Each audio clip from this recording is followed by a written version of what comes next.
Hey guys, so today I'm going to be working on my almost brand new bike because it's been sitting for 3 months. I'm kidding, of course. I'm going to be working on my 20-year-old Honda because it needs more stuff.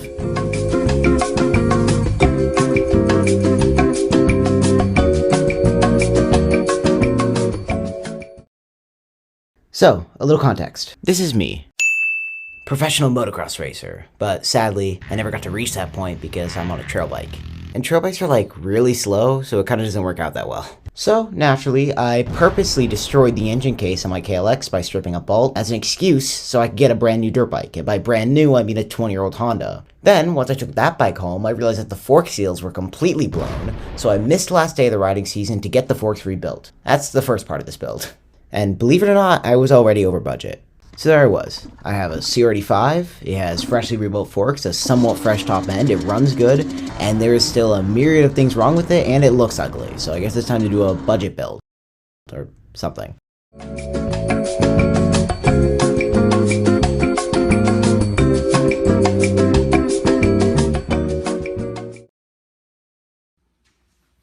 Okay, so let's start with the basics and just make this thing look pretty. So obviously the previous owner put some graphics on it, and they're not horrible, but in some parts they definitely are peeling a lot. Specifically on the forks, it does not look good. And in other places the plastics are just shot anyways, so may as well get rid of most of the old graphics and just replace them. Later on I'm also going to try to strip some of the poorly painted parts, and I'll get back to this thing later because that's a whole other issue.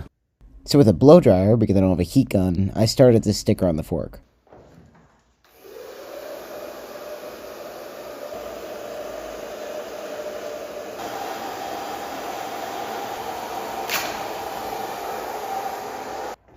That was actually, like, too easy. So, naturally, something had to go wrong. I could not get the leftover residue off this fork, so I had to take a quick break to go to the store and buy some acetone. But let me tell you, that did wonders. I'm not even joking, that was like the best move I could have made. If you're ever trying to remove old graphics, buy acetone. It works great. The rest was an easy process.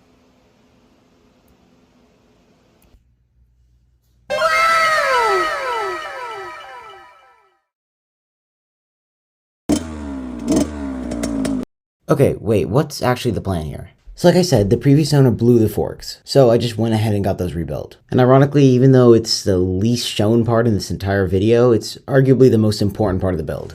Off camera as well, I changed the oil and the coolant. So mechanically, this bike should be dialed, right? Well, yeah, besides the air filter and the brake pedal, it's pretty much fine. And I'm also out of money. But it could be better, so I'm going to try to fix up a few things for as cheap as possible. This will include fresh plastics, but not fresh graphics, a very used brake pedal, some fresh bolts and nuts, and cleaning up some old metal bits. Okay, so that's a build. Now it's time to actually do it. With all the necessary graphics removed, I started focusing on the little maintenance things I need to get done before I went on a trip the next day. So in the last clip, you saw me mixing some fuel stabilizer into the tank. And let me just say, motor-wise, she is dialed. She's a freshie. She has 6 hours on her top end, and she's running great. Sadly, I don't know when I'm going to ride this thing next. All the tracks are closed for the winter, and so are the trails, so I'm kind of screwed. But anyways, I started taking some of the plastics off, like these nasty fork guards. And while I was letting some of the bolts sit in vinegar, I drained the carb, which was kind of a messy process that I didn't expect, especially because the wrench barely fit, but I made it work. I'm just trying to get more comfortable doing little things on bikes. I want to do more bigger builds in the future, but like the progression video I posted probably like a month ago by the time you're watching this, I'm just trying to learn. Anyways, I sprayed the bike down to get some 2-stroke oil off this thing. And if I didn't say it enough before, these plastics are shot. Look at these things. And y'all, clean your air filters. This one was straight up nasty. On a separate note, I may have got some water into the airbox, but nothing got past. Trust me, I checked. Fellas, at least look at your air filter every ride or so. Come on. Anyways, I got the freshie on, and then I called it a night to let some bolts sit in some vinegar again. Although inside, I also threw on the rear fender, and she was looking pretty clean. She's coming along.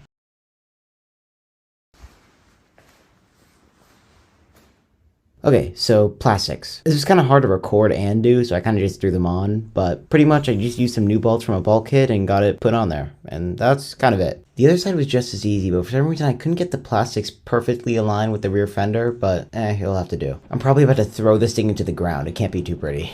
Anyways, I threw in the final parts, and... Whew. She looks so dialed.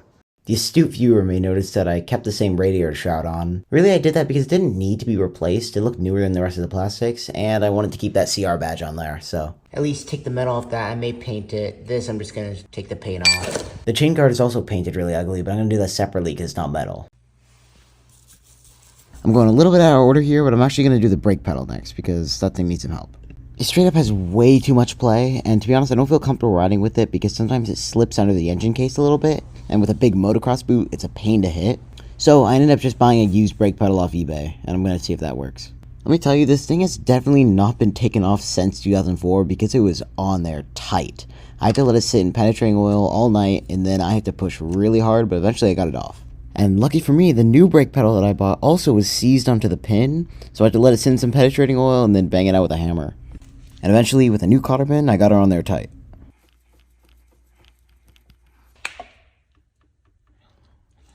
And with that, the build was almost done, save for a few finishing touches and probably jetting, but that's a problem for another day. Now, admittedly like 2 weeks later, I actually tried to strip through the old paint off the metal parts. But it didn't really go to plan because first of all, one of them was cracked and I didn't notice, and second of all, it kind of left the parts discolored, so I ended up just folding and buying new ones. They were pretty cheap anyway, and they look a lot better than the cleaned up old parts, so figured may as well. The rest is self-explanatory. I just cleaned up the bolts and threw it on, and she looks clean. The black looks nice too. I was wondering if it was going to work out well. Not gonna lie, I don't like when colors are too matched, like the red that was on here before. Next was just an OEM brake lever, nothing too crazy.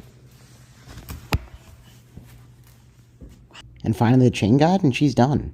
Honestly, these little parts and the clean bolts really tied the bike in together, and it looks great. And finally, some good news. I'm actually gonna ride my bike in the next video, so stay tuned. All my fellas. All my fellas. All my fellas.